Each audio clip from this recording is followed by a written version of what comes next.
দ্বিতীয় বিশ্বযুদ্ধে নাৎসি বাহিনী প্রায় ৬০ লাখ ইহুদি জনগোষ্ঠীর মানুষকে হত্যা করে। এরপর পৃথিবীর আরও অনেক দেশ অসংখ্যবার যুদ্ধে জড়িয়েছে, কিন্তু এমন ভয়ঙ্কর জাতিগত নিধনের নজির কোথাও পাওয়া যায় না। তবে ১৯৯০-এর দশকে এসে যেন হলোকাস্টেরই পুনরাবৃত্তি হয়েছিল আরও একবার। ১৯৯২ থেকে ১৯৯৫ সাল পর্যন্ত বসনিয়া হার্জেগোভিনার সাথে যুগোস্লাভিয়ার যুদ্ধে প্রাণ হারায় প্রায় ১ লাখেরও বেশি অসহায় মানুষ, যাদের অধিকাংশই ছিল বসনিয়ান মুসলিম। বসনিয়ার মুসলিম জনগোষ্ঠীকে বসনিয়াকো বলা হয়। এই যুদ্ধে যুগোস্লাভিয়ার সার্ব বাহিনী বসনিয়া হার্জেগোভিনাতে গণহারে হত্যাযজ্ঞ চালায়। তবে এটি কিন্তু গণহত্যা ছিল না, ছিল জাতিগত নিধন অভিযান। কারণ গণহত্যায় জাতি বর্ণ নির্বিশেষে ঢালাওভাবে হত্যা করা হয়, আর জাতিগত নিধনে বেছে বেছে কোনো নির্দিষ্ট একটি জাতি, নৃগোষ্ঠী বা ধর্মীয় সম্প্রদায়ের মানুষদের অপসারণ ও হত্যার মাধ্যমে নির্মূল করে দেওয়ার চেষ্টা হয়। আর বসনিয়া হার্জেগোভিনাতে সার্ব বাহিনীর মূল লক্ষ্যই ছিল বসনিয়াক অর্থাৎ বসনিয়ার মুসলিম সম্প্রদায়। হলোকাস্টের মতো এত মানুষের প্রাণ যায়নি বসনিয়ান যুদ্ধে, তবে নির্মমতার বিচারে এই যুদ্ধের ভয়াবহতা হলোকাস্টের চেয়ে কোনো অংশে কম ছিল না। লুণ্ঠন, হত্যা, ধর্ষণ, এমনকি নাৎসিদের মতোই কনসেন্ট্রেশন ক্যাম্পে একই উপায়ে নির্যাতন করা হতো বসনিয়াকদেরও। এমন কোনো জঘন্য কাজ ছিল না যা সার্ব আর্মি বসনিয়াকদের সাথে করেনি। আদ্যপান্তর আজকের পর্বে জানব কেন, কিভাবে শুরু হয়েছিল বসনিয়া হার্জেগোভিনার সাথে যুগোস্লাভিয়ার যুদ্ধ।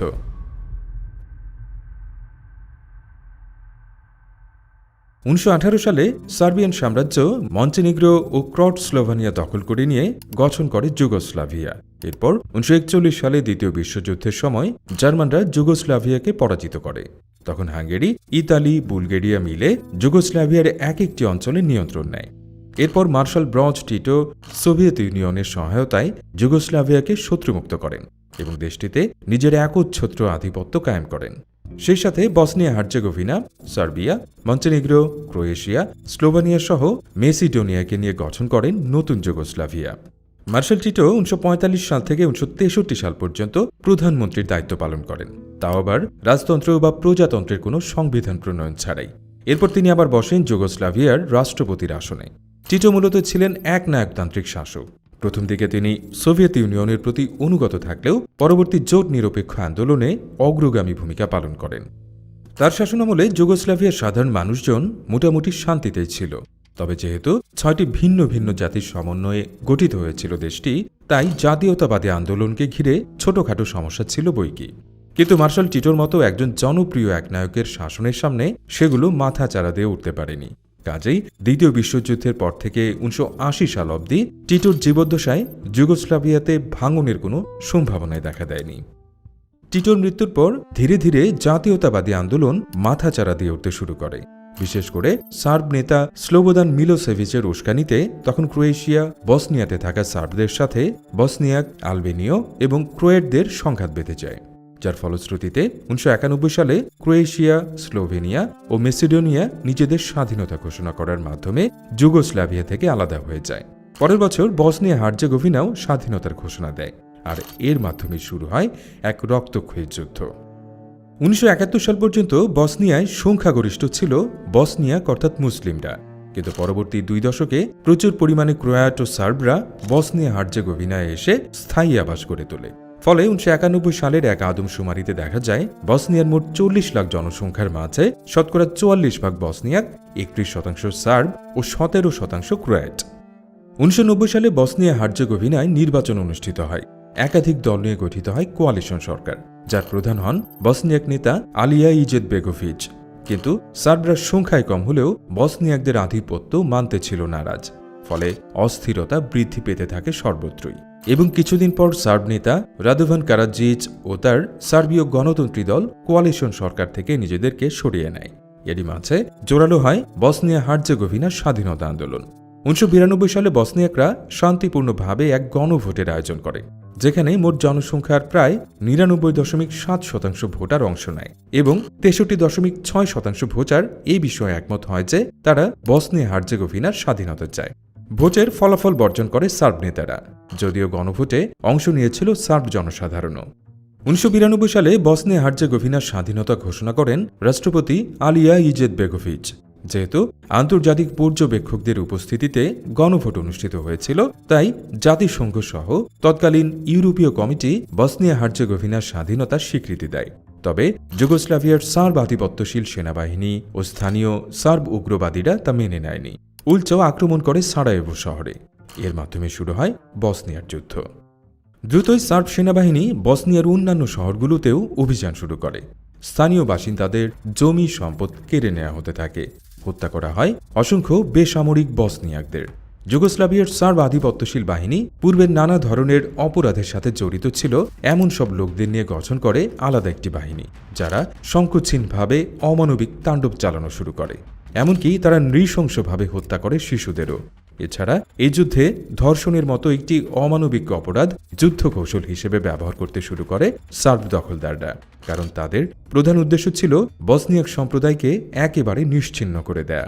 আর যারা বেঁচে যাবে তারাও যেন অন্তত পরিবারের নারী শিশুদের কথা ভেবে হলেও বসনিয়া হার্জেগোভিনা ছেড়ে চলে যায়। যুদ্ধ শুরু হলে বসনিয়া সরকারি বাহিনী নৈরাজ্যবাদীদের বিরুদ্ধে প্রতিরোধ গড়ে তোলার চেষ্টা করে, তবে এতে আসলে তেমন কোনো লাভ হয়নি। প্রথম দিকে ক্রোয়েশিয়া সাহায্যের আশ্বাস দিলেও মাঝপথে এসে বসনিয়াকদের একা ছেড়ে দেয় তারা।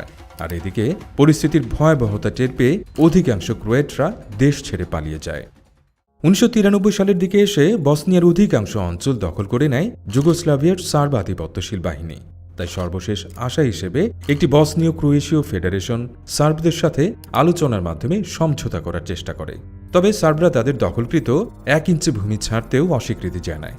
গোটা বিশ্বে যখন এ নিয়ে আলোচনার ঝড় বয়ে যাচ্ছিল, তখনও জাতিসংঘ সরাসরি বসনিয়া যুদ্ধে হস্তক্ষেপ করেনি। তবে বসনিয়া হার্জেগোভিনায় নামকা ওয়াস্তে মানবিক সহায়তা পাঠায় জাতিসংঘ। সেই সাথে বসনিয়ার কিছু অঞ্চলকে সেফ জোন ঘোষণা করা হয়। বসনিয়াকদের অভয় দিয়ে বলা হয় জাতিসংঘের শান্তিরক্ষী বাহিনীরা এসব অঞ্চলে নিরস্ত্র মানুষের নিরাপত্তা দেবে। 1995 সালে বসনীয় সরকারি বাহিনী বেশ কিছু অঞ্চলের নিয়ন্ত্রণ ফিরে পায়।